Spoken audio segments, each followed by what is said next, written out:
Hello, I'm Pat Barone. I'm happy to be with you today. We are answering some questions that you have submitted. So hopefully this goes directly to the very questions that you have, since you're submitting them directly to me through the group or through Facebook. Let's jump right in. The first question I have here is from Sally. I get the difference in your approach, Pat, but how do I not weigh myself all the time? I weigh myself a couple of times a day just to let myself know how I'm doing. I've been doing it for so long, I can't seem to break the habit. This is a great question, and you can imagine, because I don't advocate weighing yourself all the time, or you don't even have to weigh yourself at all if you want to. This is a good question to address.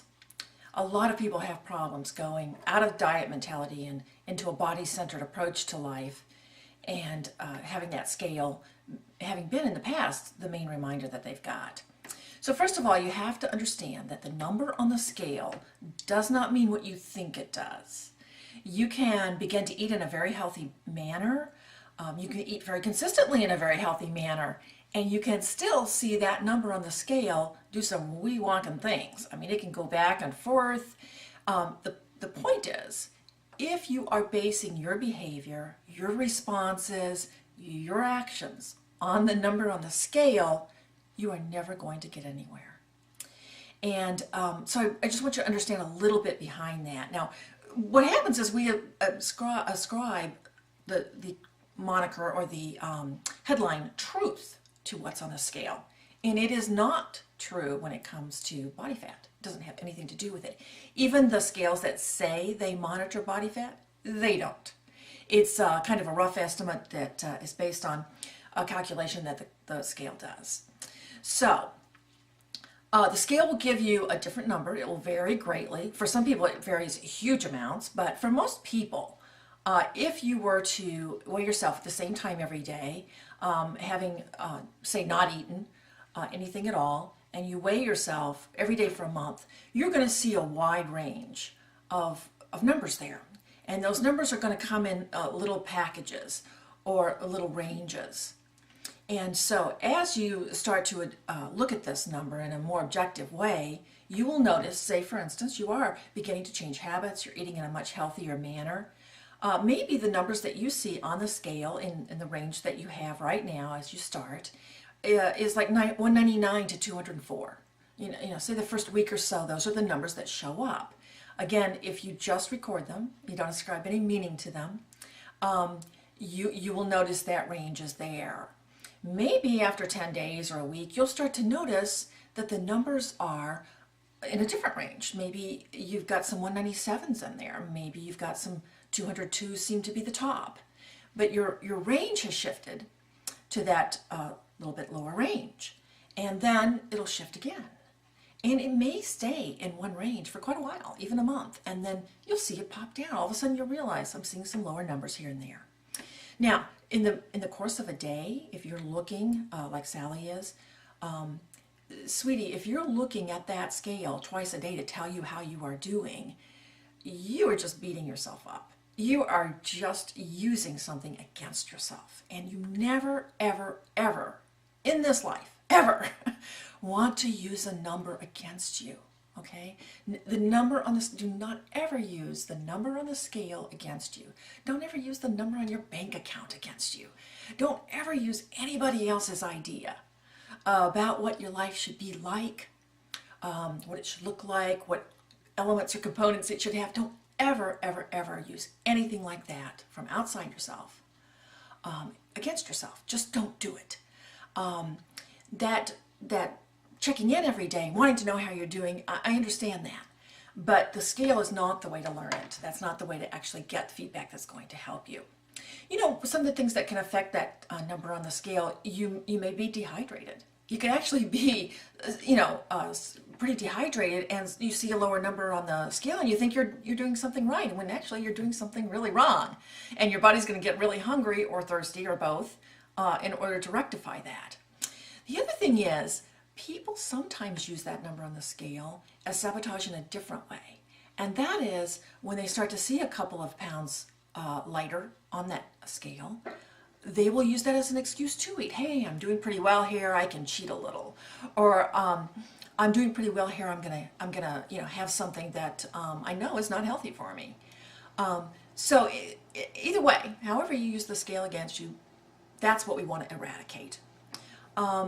When the body does lose weight, I usually recommend to my clients that they weigh every 3 months or so. That's what I did when I was losing weight.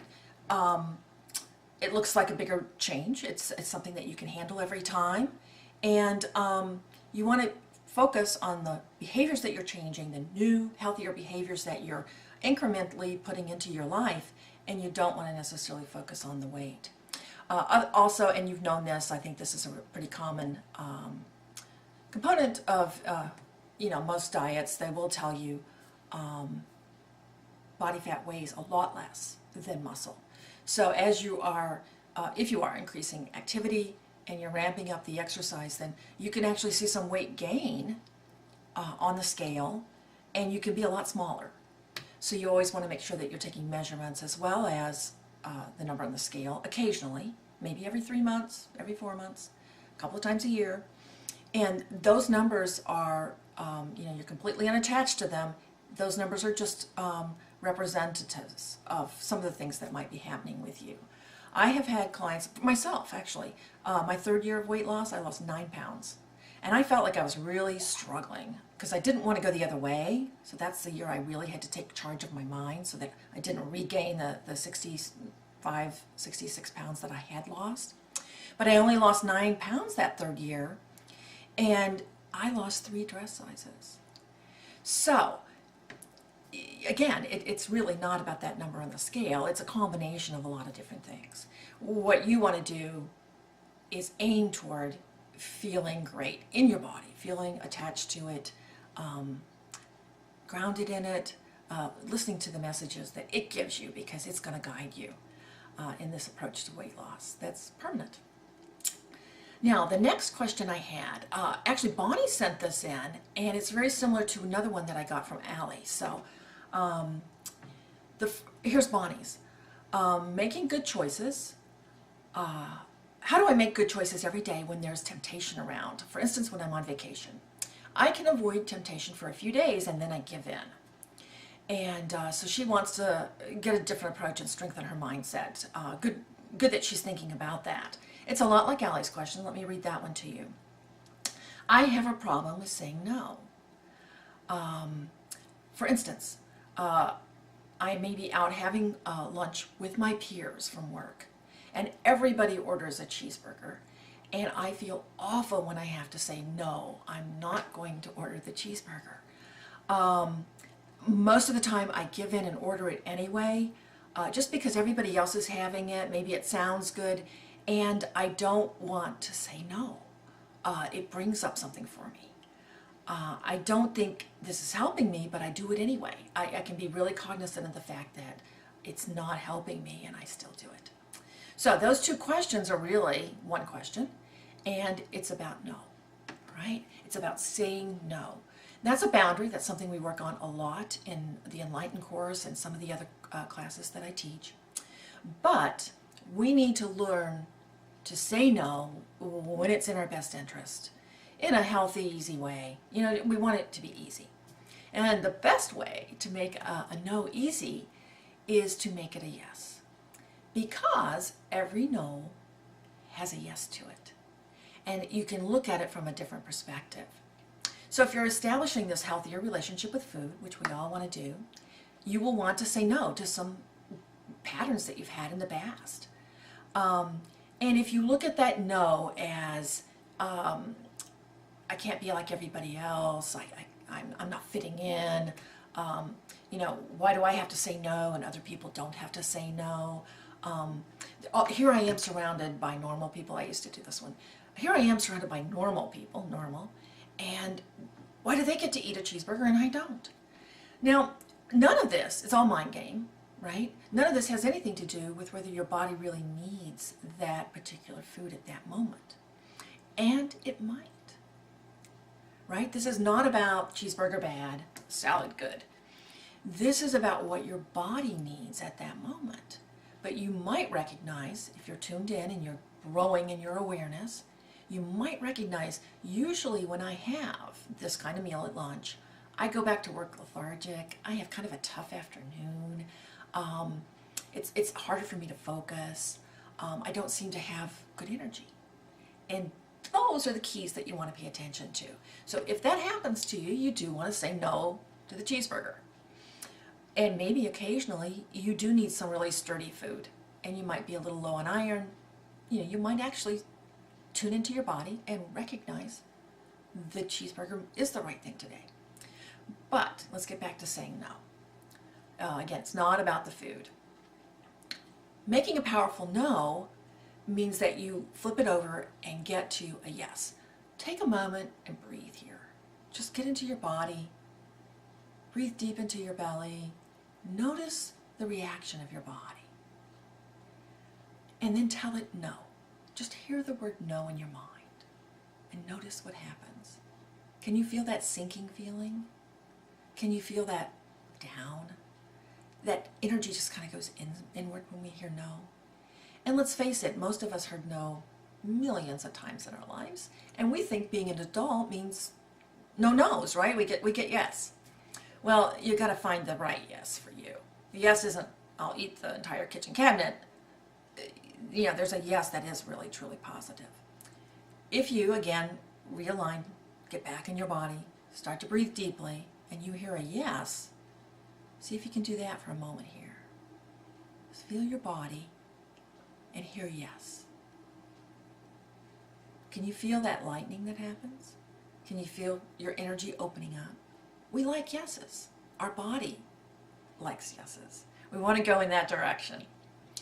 So if you can find the yes in your nose, if you can flip it over to a yes, you have a much better chance of making that decision that's going to serve you and serve your greater goals and empower you. We're talking about empowerment here. So maybe your yes, I made a list here. Let me find it on my computer. Maybe your yes is yes to living lighter, right?